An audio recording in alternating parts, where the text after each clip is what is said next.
নমস্কার, ঘরকন্নাডারের আরেকটি নতুন পর্বে সকলকে স্বাগত জানাচ্ছি।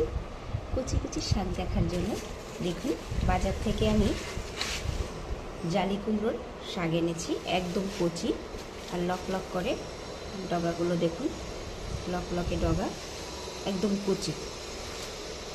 এই যে কত সুন্দর লাগছে দেখুন শাকটা। এটা আমি বাজার থেকে কিনে এনেছি 30 টাকা দিয়ে, একদম কচি শাক। আর যে জালি কুমড়োটা পাওয়া যায় সেই কুমড়োর শাক এটা। দেখুন পাতাগুলো কত সুন্দর, আর আগাটা একদম লক লক করছে।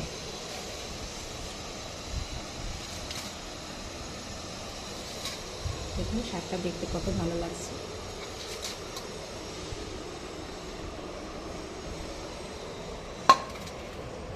তাই শাকটা আমি রান্না করব, তার জন্য আমি শাকটা কেটে গুছিয়ে নেব। দেখুন আগাগুলো কত সুন্দর, লকলকে আগা। কুমড়ো শাক, এটা হচ্ছে জালি কুমড়ো যেটা হয় সেটার শাক। এইদিকে ডাঁটা আর এদিকে হচ্ছে শাক একসাথে দিয়ে একটু ভাপ দিয়ে ফেলে নেব, তাহলে ওই যে এটা থেকে একটা গন্ধ ছাড়ে, সেটা থাকবে না। তার জন্য একটু ভাপ দিয়ে এটাকে জলটা ফেলে দেবো, তারপরে রান্না করব। আর রান্নাটা করার জন্য আমি এখানে নিয়েছি কালো জিরে, জিরে, দুটো শুকনো লঙ্কা, আর এখানে হচ্ছে সাদা তিল যেটা হয় আমি সেটা বেটে নিয়েছি। দেখাচ্ছি আপনাদের সাদা তিল, এই যে সাদা তিল যেটা হয় এটা বেটে নিয়েছি। শাকটা একটু তারপরে জলটা ফেলে দেবো।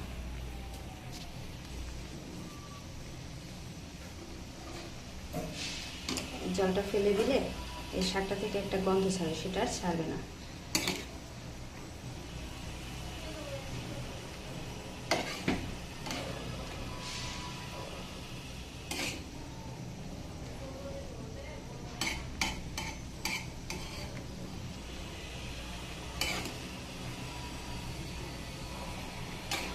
দেখুন যে জলটা বের হয়েছে ওটার কালারটা কীরকম, এটা ফেলে দেবো।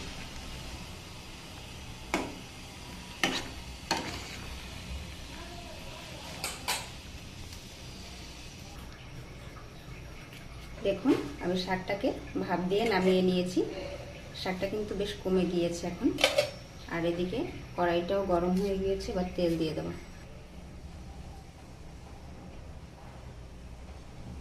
তা দেখুন কড়াইয়ের তেলটা কিন্তু গরম হয়ে গিয়েছে। এবারে আমি জিরে, তারপরে কালো জিরে আর শুকনো লঙ্কা দিয়ে দেবো।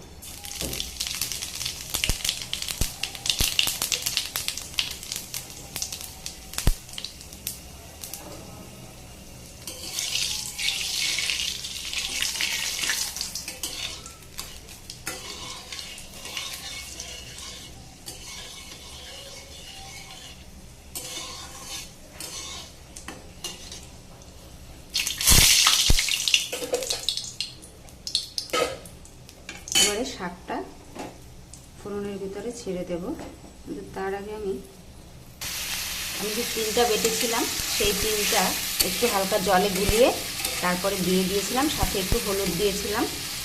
এবার একটু শাকের পরিমাণ বুঝে লবণটাও দিয়ে দেবো।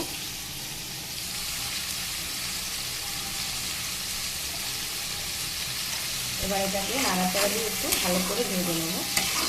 বেশি ভাজলে আবার তেতো হয়ে যাবে, বেশি ভাজা যাবে না, হালকা একটু ভেজে নেব।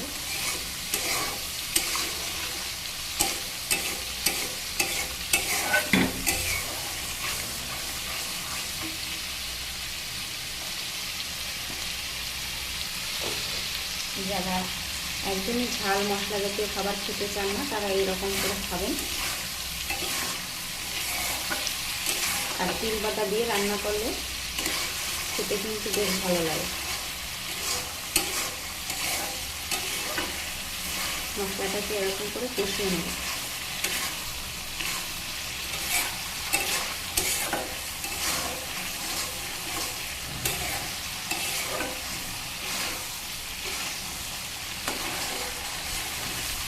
দেখুন গ্রেভিটা কত সুন্দর লাগছে।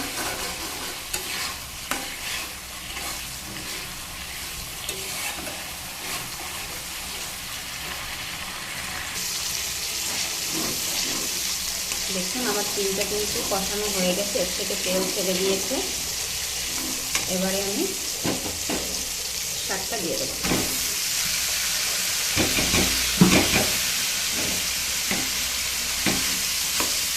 এবার এটা ভালো করে নেড়ে চেড়ে মিশিয়ে দেবো।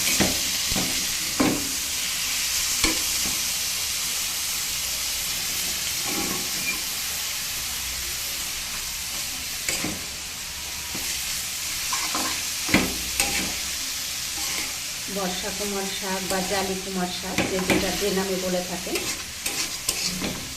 শাকটা একদম কচি ছিল, আশা করছি খেতেও বেশ ভালো লাগবে। এখন এটাকে একটু নেড়ে চেড়ে ভালো করে মিশিয়ে নেব আর একটু ভেজে নেব, তারপরে জল দেবো। যদি কেউ একটু হালকা মাখা মাখা খেতে চান সেক্ষেত্রে জল দেবেন, না হলে এরকম ভাজা ভাজাও খাওয়া যাবে।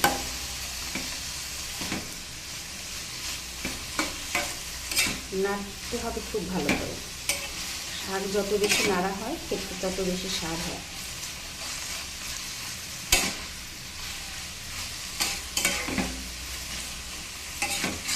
সাথে পড়েছে একটু তিল বাটা, কালো জিরে ফোড়ন, জিরে ফোড়ন।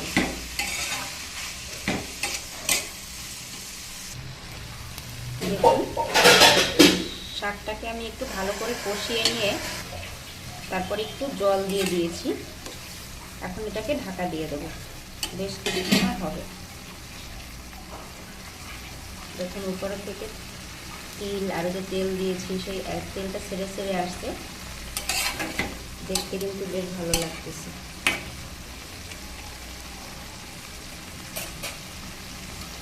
এবার ঢাকা দিয়ে দেবো, একটু আঁচটা কমিয়ে দিয়েছি, ভাবে হতে থাকে। দেখুন শাকটাকে কিন্তু আমি খুন্তি দিয়ে বেশ ভালো করে নেড়ে চেড়ে একটু ঘেটে দিয়েছি। আর এইভাবে করেই শাক রান্না করতে হয়, তাহলে ভালো লাগে। শাক যত নাড়া হয় ততই স্বাদ হয়। আর এবারে শেষ পর্যায়ে দিয়ে দেব সামান্য একটু চিনি।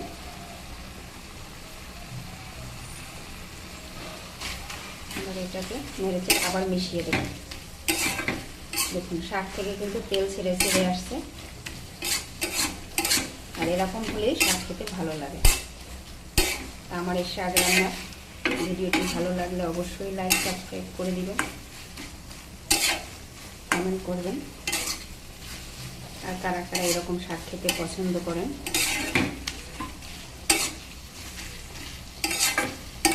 দেখুন শাক থেকে তেল ছেড়ে ছেড়ে আসছে, তার মানে শাকটা একটু ভালো হয়েছে।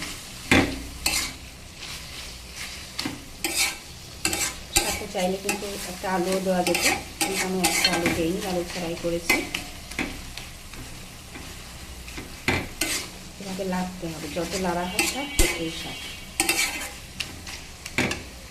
তো আজকে আমার এই শাক রান্নার ভিডিওটি কেমন লাগলো অবশ্যই কমেন্ট করে জানাবেন। সকলের জন্য রইল শুভকামনা। আজকে এই পর্যন্তই, নমস্কার।